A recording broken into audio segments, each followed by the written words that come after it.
Hello everyone, welcome to Tamil Nadu Trading Institute, myself Jeeva. இன்னைக்கு இந்த வீடியோவில் நம்ம என்ன பார்க்க போகிறோம் அப்படின்னா இன்னைக்கு மண்டே நிஃப்டி அண்ட் சென்செக்ஸ் பொறுத்த வரைக்கும் கேப் அப் ஓப்பனிங் நிஃப்டி பொறுத்த வரைக்கும் 250 பாயிண்ட்ஸ் சென்செக்ஸ் பொறுத்த வரைக்கும் ஒரு 700 பாயிண்ட்ஸ் இந்த மாதிரி கேப் அப் ஆகும்போது பார்த்தீங்க அப்படின்னா ரேஞ்ச் பவுண்ட் தான் ஆக போகுதுங்கிறது நம்ம டெலிகிராம் சேனலில் முன்கூட்டியே ஐடென்டிஃபை பண்ணி சொல்லியிருந்தோம். அதில் நம்ம லைவ் ட்ரேடிங் செக்ஷனில் எடுக்கும்போது நம்மளோட ஸ்டூடெண்ட்ஸ்க்கு வந்து எப்படி வந்து ட்ரேட் பண்ணணும், சினாரியோ இல்லாத டைம் ஏன் ட்ரேட் பண்ணக்கூடாதுங்கிறது ஒரு ஜஸ்ட் மார்க்கெட் ஹவர்ஸில் கொஞ்சம் ஃபாஸ்ட்டாக தான் எக்ஸ்பிளைன் பண்ணியிருக்கேன். நெக்ஸ்ட் ஆப்பர்ச்சுனிட்டி கிடைக்கும்போது நான் இன்னும் கிளியராக எக்ஸ்பிளைன் பண்ணுறேன். இந்த வீடியோவை ஸ்கிப் பண்ணாமல் பாருங்கள். இது என்னோட டெலிகிராம் சேனல் லிங்க் டிஸ்கிரிப்ஷனில் இருக்குது, கமெண்ட் செக்ஷன் பின் பண்ணுறேன். ஜாயின் பண்ணணும் இன்ட்ரெஸ்ட்டாக இருக்கவங்க ஜாயின் பண்ணிக்கோங்க. மார்னிங் நம்ம எவ்ரிடே நம்ம வந்து levels S1, S2, S3, R1, R2, R3 கொடுக்குறோம். ப்ளஸ் அது இல்லாமல் நம்ம செக்டார் வைஸ் எப்படி பர்ஃபார்ம் பண்ணுது, மார்க்கெட்டோட கண்டிஷன் எப்படி இருக்குங்கிறத வாய்ஸ் மெசேஜ் நோட்ஸாக கொடுக்குறோம். ப்ளஸ் ப்ரீமியத்துலேயுமே ஸ்ட்ரக்சரை நம்ம ட்ரா பண்ணி கொடுக்குறோம். ப்ளஸ் அந்த டைமில் இன்ட்ராடே லெவல்ஸ் என்னங்கிறது எல்லாமே மென்ஷன் பண்ணுறோம். இது பார்க்கும்போது உங்களுக்கு வந்து மார்க்கெட்டில் எப்போ ட்ரேட் பண்ணணும், எப்போ ட்ரேட் பண்ணக்கூடாது, எப்போ ஒரு மொமெண்டம் வருங்கிறது எல்லாமே க்ளீனாக தெரியும். ஓகே, இப்போ டக்குனு இப்போ இருக்க சொல்கிறது விஷயம் சொல்லிவிட்டு ஸ்பாட் பாருங்கள் மேலே போயிட்டுருக்கு. இந்த ப்ரீமியம்லாம் அன்சர்டனிட்டியாக ட்ரேட் ஆகுது. இதுக்கான ரீசன்ங்கிறது நான் ஃபஸ்ட்லேருந்து சொன்னால் உங்களுக்கு அண்டர்ஸ்டாண்ட் ஆகும். இப்போது நம்ம இப்படி வச்சுக்கலாம், call option, put option, bank Nifty. எப்போவுமே நான் சொல்கிறது கேளுங்க, நான் ஆல்ரெடி சொல்லியிருக்கேன். இண்டெக்ஸ் மூவ் பண்ணணுன்னா நிஃப்டியும் பேங்க் நிஃப்டியும் மூவ் பண்ணணுன்னா இண்டெக்ஸ் எவ்வேட் ஸ்டாக்ஸ் மூவ் பண்ணால் தான் மூவ் ஆகும். இப்போது பேங்க் நிஃப்டி ஸ்டாக்ஸு பர்ஃபார்ம் பண்ணல, பட் ஹையர் ப்ரைஸில் இப்படி சப்ஸ்டெயின் ஆகிட்டுருக்கு. அப்படி இருக்கும்போது என்னென்னா டாப் 10 வெயிட்டேஜ் நிஃப்டியில் 4 to 5 மெம்பர்ஸ் இடம் பிடிச்சி வச்சுருக்கானுங்க நிஃப்டி வெயிட்டேஜில். இப்படி இருக்கும்போது என்னென்னா பேங்க் நிஃப்டியை ஹோல்டு ஹோல்டு பண்ணும்போது நிஃப்டியில் கரெக்டாக லெவல் எங்கேங்கிறது ரொம்ப பார்த்து இண்டிவிஜுவலாக நான் பண்ணணுன்னா பண்ண முடியும், குரூப் வச்சு பண்ண முடியாது. Point number 1. அதனால தான் பேங்க் நிஃப்டியை ஹோல்ட் பண்ணுறான்னு போது விட்டுட்டு ஆப்பர்ச்சுனிட்டி கிடைக்கும்போது ட்ரேட் பண்ணலாம் அப்படின்னு சொல்கிறது. ரெண்டாவது வந்து பார்த்தீங்க அப்படின்னா கேப் அப் வருது அப்படிங்கன்னா எந்த இடத்துல வருதுங்கிறது ஃபஸ்ட்டு பார்க்கணும். அதுக்கு மேலேயோ அதுக்கு கீழேயோ இம்பேலன்ஸ் இருக்கான்னு பார்க்கணும். ரெண்டாவது கேப் அப் ஆயிடுச்சு, கேப் ஃபில் பண்ணணும். அது எல்லா சினாரியோ நடக்கும். கேப் அப் கேப் டவுன்லேயே நிறையா சினாரியோஸ் இருக்குது. ஓகேங்களா, எல்லா டைமும் கேப் ஃபில் பண்ணணும்னு அவசியம் இல்லை. அதே மாதிரி ரேர் சுச்சுவேஷனில் பிரேக் அவுட் கேப் அப் ஆகுது, அங்கே வந்து எல்லாமே கவர் ஆகிருக்கும்போது திருப்பி வந்து இன்ஸ்டியூஷன் என்ன பண்ணுவாங்க, திருப்பி ஒரு ரேலி கொடுப்பாங்க. இந்த மாதிரி ஒவ்வொரு டைமும் ஒவ்வொரு சுச்சுவேஷன் இருக்கும். அந்தந்த டைமில் எக்ஸ்பீரியன்ஸ் பண்ணால் தான் தெரியும். இப்போது நம்மளோட கான்செப்ட் என்ன, ஃபஸ்ட்டு இப்போ இருக்கிற அந்த வார்த்தை சொல்கிறோம். இப்போ மார்க்கெட் வந்து லாஸ்ட் வீக்கில் லாஸ்ட் 2 டேஸுமே எக்ஸ்பைரி இருக்குது. என்ன எக்ஸ்பைரி? மந்த்லி எக்ஸ்பைரி இருக்குது. Monthly expiry. ரெண்டாவது மார்க்கெட்டில் இங்கே பாருங்கள் 24,000, 25,000 இதெல்லாம் வந்து round number plus psychology number. 500ங்கிறது ஒரு ரவுண்ட் நம்பர் அப்படின்னு சொல்லலாம். இந்த மாதிரி 24,000, 25,000 சைக்காலஜி நம்பர். இந்த இடம்லாம் என்ன ஆகும் அப்படின்னா இத்தனை நாள் நல்லா கவனிங்க. இப்படி 1 ஹவர் டைம் ஃப்ரேமில் பார்த்தீங்க அப்படின்னா இத்தனை நாள் ப்ரைஸு இந்த இடத்துல சப்போர்ட் எடுத்து பவுன்ஸ் ஆகிட்டு ஒரு 200 பாயிண்ட், நான் 24,000 200 பாயிண்ட் பவுன்ஸ் ஆகிட்டு இருக்கோம். இப்போ திருப்பி பிரேக் ஆகி லாஸ்ட் ஒரு வாரம் க்ளோஸ் வைக்க முடியாமையே இருக்கா. ஓகேங்களா, க்ளோஸ் வைக்க முடியாமல் இருக்குது. இப்போ இங்கே போய் இருக்கும்போது இங்கேருந்து ஷார்ட் பண்ணவனுங்க எல்லாம் இப்போ காஸ்ட் டு காஸ்ட்டில் இருப்பானுங்க.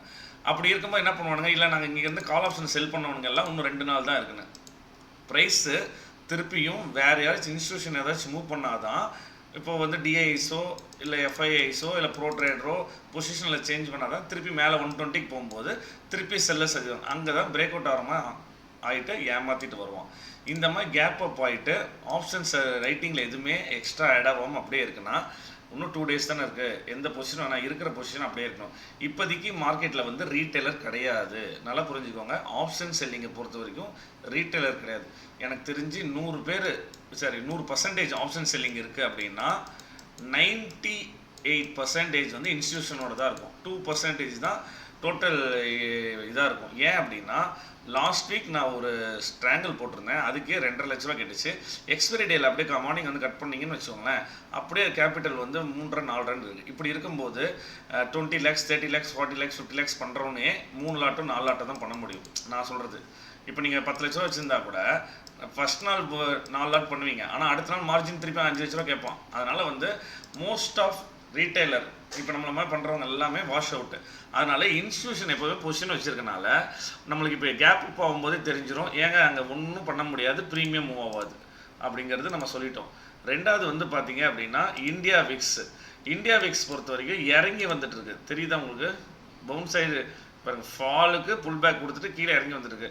இந்த மாதிரி இந்தியா விக்ஸ் இறங்கி வரும்போது என்னன்னா ஆல்ரெடி நீங்கள் கரெக்டான டைரெக்ஷன்லேயே இருந்தால் கூட 20 பாயிண்ட் போக வேண்டிய இடத்துல 10 பாயிண்ட் தான் போகும். ஏன்னா ப்ரீமியம் இன்னைக்கு முடியும் போது இங்கே பாருங்க ஒரு எக்ஸாம்பிளுக்கு 180 ரூபாவில் முடிய வேண்டிய ப்ரீமியம் இருக்குன்னா காலை ஓப்பன் ஆகும்போது நேற்று வெள்ளிக்கிழமை 280 ரூபா இருக்குது. ஓப்பன் ஆகும்போது 220 ரூபாய்க்கு வந்து கரெக்டாக நியூட்ரல் ஆயிடுச்சு. அப்படி இருக்கும்போது ப்ரீமியம் திருப்பி இன்க்ரீஸ் ஆகாது. அதனால் ரொம்ப அக்ரெசிவாக இப்போ இந்த இடத்துல இருந்து எடுத்தால் 30 பாயிண்ட் போகணும் வேண்டிய இடத்துல 30 பாயிண்ட் போகாது. இந்த மாதிரி சினாரியோஸ் இருக்கும்போது நம்ம வந்து ட்ரேட் பண்ணக்கூடாது. ரெண்டாவது இங்கே பாருங்கள் இவ்வளோ நேரம் வெயிட் பண்ணிகிட்டு இருந்தோம்.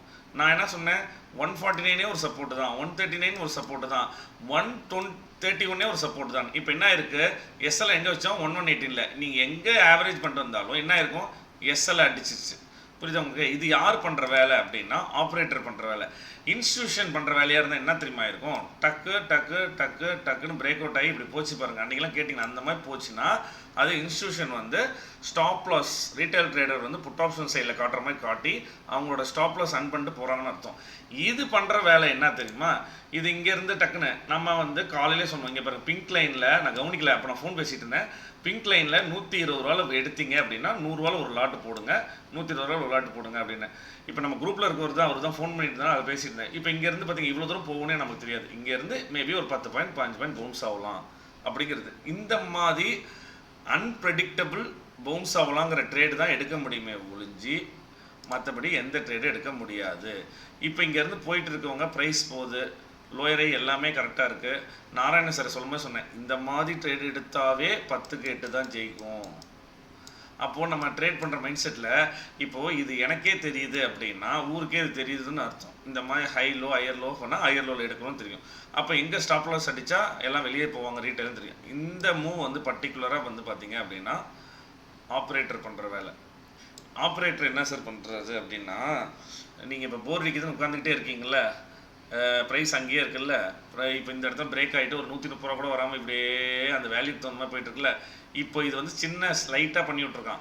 நல்லா பண்ணியிருந்தானா ஹெவியாக இருக்கும், டக்கு டக்கு டக்குன்னு இங்கே போயிருக்கும், இது இங்கே வந்திருக்கும், இது வந்திருக்கும். எக்ஸாக்டாக வெள்ளிக்கிழமை கூட நடந்துச்சான்னு தெரியல, ஞாபகம் இல்லை. பட் இது இந்த மாதிரி பண்ணும்போது என்னென்னா திருப்பியும் சில பேருக்கு ஸ்டாப் லாஸ் அடிச்சிருக்குமா, சில பேர் அந்த பொசிஷன் க்ளோஸ் பண்ணியிருப்பாங்களா, அது வந்து செல் ஆர்டராக வந்துருக்குமா, திருப்பி இந்த சைடு பை போகுதுன்னு சொல்லி பை ஆர்டர் எடுத்துருப்பாங்களா. இப்போ 2 சைடு ட்ராப் பண்ணிட்டு நடுவில் திருப்பி நின்றுவானுங்க. புரியுதா சார் உங்களுக்கு? நீங்கள் திருப்பியும் என்ன பண்ணுவீங்க, சரி இப்போ இங்கே எடுத்துக்கலாம் போதுன்னு பார்ப்பீங்க. இன்னொருத்தர் ஆனந்த் பார்த்தீங்கன்னா சார் ப்ரோ கால் ஆப்ஷன் பாருங்கள் நீங்கள் சொன்ன சப்போர்ட்லேருந்து போயிடுச்சு ப்ரோ அப்படின்னா. இப்போ கால் ஆப்ஷன் இப்போ ரெண்டும் இங்கே ஜாம் ஆயிரும். இப்போ ஜாம் ஆகிட்டு கீழே இறங்குற மாதிரி இருக்கும்போது எக்ஸிட் ஆயிடுவீங்க, திருப்பி க்ரீன் கண்டில் வரும், என்ட்ரி ஆவீங்க. இந்த மாதிரி பண்ணுறது தான் ஆப்ரேட்டர் வேலை. புரியுதா சார்?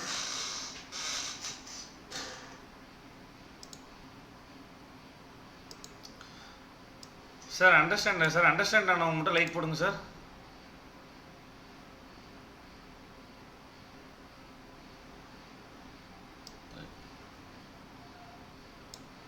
அதனால தான் நம்ம என்ன சொல்கிறோம் 20 டேஸும் ட்ரேட் பண்ணக்கூடாது. கரெக்டான ஆப்பர்ச்சுனிட்டி வர அன்றைக்கி நம்ம ட்ரேட் எடுத்துகிட்டு அழகாக ப்ராஃபிட் பண்ணிட்டு போயிடணும். 20 நாளில் 15 நாள் சக்ஸஸ் ஆகணும் அப்படின்னா 20 பாயிண்ட் பிடிக்க சொன்னது நான் தான். ஆனால் அந்த 20 பாயிண்ட் வந்து 20 நாளுமே பிடிக்க சொல்லலை நான்.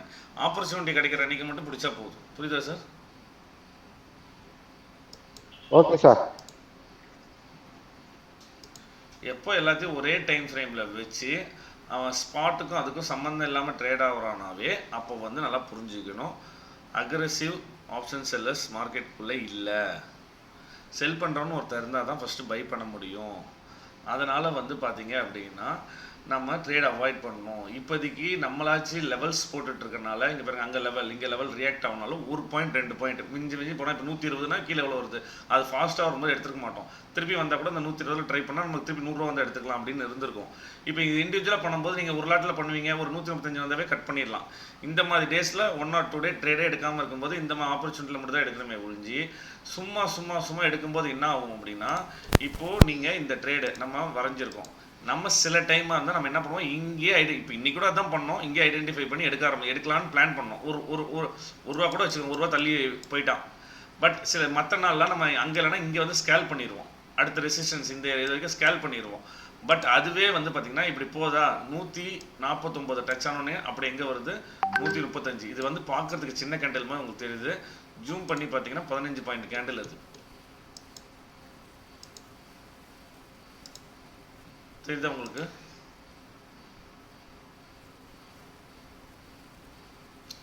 இதனால தான் நம்ம என்ன பண்ணணும், வெயிட் பண்ணணும்.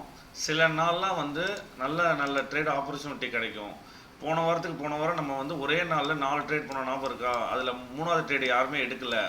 எப்படி 3வது ட்ரேட் யாருமே எடுக்கலன்னு இல்லை, நம்ம 141 ரூபான்னு சொன்னோம், அவன் 142 ரூபாலேருந்து போயிட்டான். இருந்தாலும் நம்ம இன்னொரு இது அன்றைக்கி அப்படியே ஆவரேஜாக பார்த்தாலும் 3 ட்ரேட் கொடுத்துருக்கோம். 3 ட்ரேடுக்கு 20 பாயிண்ட் பிடிச்சிங்கன்னா அது 3 நாள் கணக்கு வந்துருச்சு.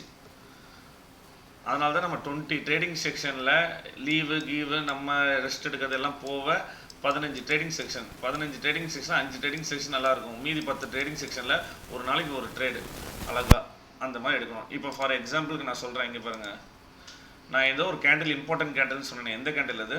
12 மணி கேண்டில். 12 மணி கேண்டில் இன்னும் 40 செகண்ட் இருக்குங்க, வந்து இம்பார்ட்டன்ட். இப்போ வந்து சில பேர் மொமெண்டம் பண்ணுறவங்களாம் இப்போ இருந்தால் என்ன பண்ணுவாங்க அப்படின்னா, இப்போ இதே மற்ற டைமாக நீங்கள் என்ன பண்ணணும் அப்படின்னா, 2 ஆப்ஷன். ஒன்று இங்கே மிஸ் பண்ணிட்டா இங்கே, அவ்வளோதான். எங்கே போட்டாலும் எஸ்எல் இங்கே தான். நல்லா கவனிங்க. அப்போ ஸ்பாட்டில் 20 பாயிண்ட் எஸ்எல் வைக்கிறீங்க. இது இந்த இடம் ஃபஸ்ட் டார்கெட்டு, ஓகேங்களா? 900 செகண்ட் டார்கெட்டு. புரியுதா சார்? இப்படி தான் வச்சு மொமெண்டமாக கேட்ச் பண்ணும்போது என்னென்னா 30-40 பாயிண்ட் போகும். அதுக்கு ஃபஸ்ட்டு 2 மாதம் மார்க்கெட்லேருந்து கேபிட்டல் எடுத்துருக்கணும். அப்படி இருக்கும்போது நம்ம பொறுமையாக வெயிட் பண்ணலாம் சார். சப்போர்ட் உடஞ்சால் ஒரு நல்ல ஸ்பைக்கு வரும். ஏன் அப்படின்னா உங்களுக்கு இப்போ ஒன்றுமே நீங்கள் இருங்க, இது வேறு என்ன போக மாட்டேங்குது, ஒரு நிமிஷம் இருங்க. இப்போ நல்லா கவனிங்க. சப்போர்ட் இருக்கா? சப்போர்ட் இருந்து இப்போ வந்து ட்ராப் பண்ணிட்டு உள்ளார போயிடுச்சு. மற்ற டைமாக இருந்தால் என்ன தெரியுமா பண்ணியிருக்கோம், ப்ரைஸ் வந்து திருப்பி இங்கே பாருங்கள், இந்த ஏரியா வரைக்கும் நல்லா சஸ்டெயின் ஆகிட்டு திருப்பி இங்கே ரிஜெக்ட் ஆகிட்டு ப்ரைஸ் வரும். இந்த மாதிரி பொறுமையாக ட்ரேட் பண்ணும்போது லாட் சைஸ் கம்மியாக போட்டால் தான் அந்த ஃபுல் டார்கெட் வரைக்கும் வர முடியும். புரியுதா சார்? இப்போ அதுக்கு ஒரு எக்ஸாம்பிள் பாருங்கள்.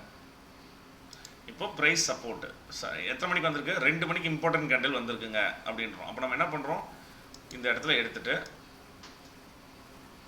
820க்கு மேலே இருக்கணும் எஸ்எல். ஏன்னா அன்றைக்கி வந்து ஃப்ளக்சுவேஷன் அதிகமாக 820 மேலே திடீர்னு பையிங் ஜோனிங்லேருந்து வந்துடுவோம்.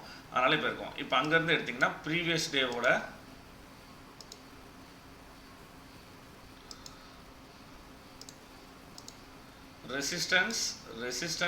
Resistance break out, no retest, அதை ரீடெஸ்ட் பண்ணிட்டாங்க. தெரியுதா உங்களுக்கு? சப்போர்ட் ஆக்ட் ஆகுது. தெரியுதா சார்? இந்த மாதிரி நீங்கள் இப்போ வச்சு பாருங்கள். அந்த ப்ரீமியம் எங்கேயும் போயிருக்காது. 23,800 புட் ஆப்ஷனை கூட 900 புட் ஆப்ஷனை கூட வச்சு பாருங்கள். 800 புட் ஆப்ஷனே வைங்க, வச்சு பாருங்கள். ஆனால் அது வந்து ட்ரேட் ஆகிற பற்றி தான் சரியில்லை. மற்ற டைமில் இருந்தால் அழகாக விழுந்து ஒவ்வொன்றும் ரீடெஸ்ட் பண்ணிட்டு வரும். அண்டர்ஸ்டாண்டா சார்?